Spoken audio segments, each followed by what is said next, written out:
আল্লাহ তুমি আমার গুনাহগার উম্মতকে বাঁচাও। বিশ্বনবী পাগলের মতো একবার হাউজে কাউসারে যাবেন, একবার সিরাতে যাবেন, একবার পুলসিরাতের দিকে, একবার হাউজে কাউসারের দিকে পাগলের মতো দৌড়াতে থাকবেন। তার কোনো গুনাহগার উম্মত যাতে জাহান্নামে ঢুকে না যায়। কিয়ামতের ময়দানে ওই বিভীষিকাময় সময়ে মুসিবতের কালে মানুষগুলো পাগল হয়ে বিশ্বনবীকে খুঁজতে আরম্ভ করবে। সবাই মিলে বিশ্বনবীর কাছে যেয়ে বলবে, ইয়া রাহমাতাল লিল আলামিন, দেখেন আমাদের কি অবস্থা, সূর্যের আলোতে ঘেমে হয়রান। আজকে কেউ সুপারিশ করতে পারবে না।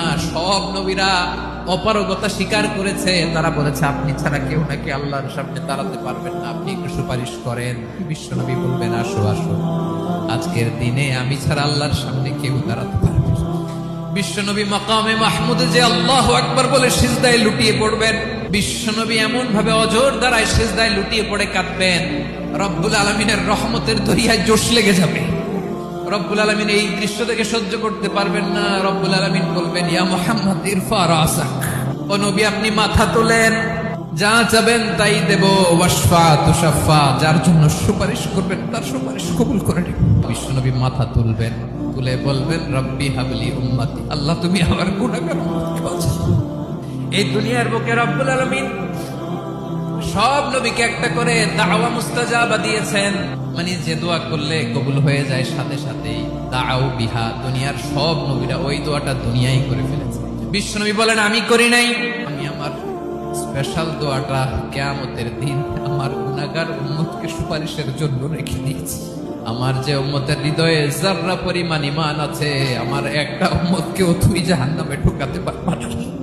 আল্লাহ তুমি আমার গুনাহগার উম্মতকে বাঁচাও।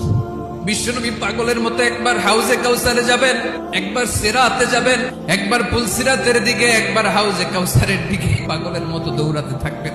তার কোনো গুনাহগার উম্মত যাতে জাহান্নামে ঢুকে না যায়। কিয়ামতের ময়দানে ওই বিভীষিকাময় সময়ে মুসিবতের কালে মানুষগুলো পাগল হয়ে বিশ্বনবীকে খুঁজতে আরম্ভ করবে। সবাই মিলে বিশ্বনবীর কাছে যেয়ে বলবে, ইয়া রাহমাতাল লিল আলামিন, দেখেন আমাদের কি অবস্থা, সূর্যের আলোতে ঘেমে হয়রান। আজকে কেউ সুপারিশ করতে পারবে না।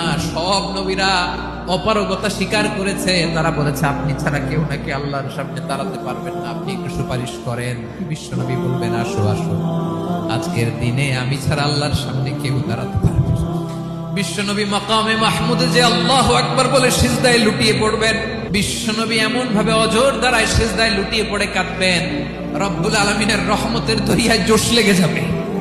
রব্বুল আলামিন এই দৃশ্য থেকে সহ্য করতে পারবেন না। রব্বুল আলামিন বলবেন, ইয়া মুহাম্মদ ইরফা রাসাক, ও নবী আপনি মাথা তোলেন, যা চাবেন তাই দেব। ওয়াশফা তুশাফা, যার জন্য সুপারিশ করবেন তার সুপারিশ কবুল করে নিব। বিশ্বনবী মাথা তুলবেন, তুলে বলবেন, রব্বি হাবলি উম্মতি, আল্লাহ তুমি আমার গুনাহগার উম্মতকে বাঁচাও। এই দুনিয়ার বুকে রব্বুল আলামিন সব নবীকে একটা করে দাওয়া মুস্তাজাবা দিয়েছেন, মানে যে দোয়া করলে কবুল হয়ে যায় সাথে সাথেই। দাও বিহা, দুনিয়ার সব নবীরা ওই দোয়াটা দুনিয়ায় করে ফেলেছে। বিশ্বনবী বলেন, আমি করি নাই, আমি আমার স্পেশাল দোয়াটা কিয়ামতের দিন আমার গুনাহগার উম্মতকে সুপারিশের জন্য রেখে দিয়েছি। আমার যে উম্মতের হৃদয়ে যাররা পরিমাণ ঈমান আছে, আমার একটা উম্মতকেও তুই জাহান্নামে ঢোকাতে পারবা না।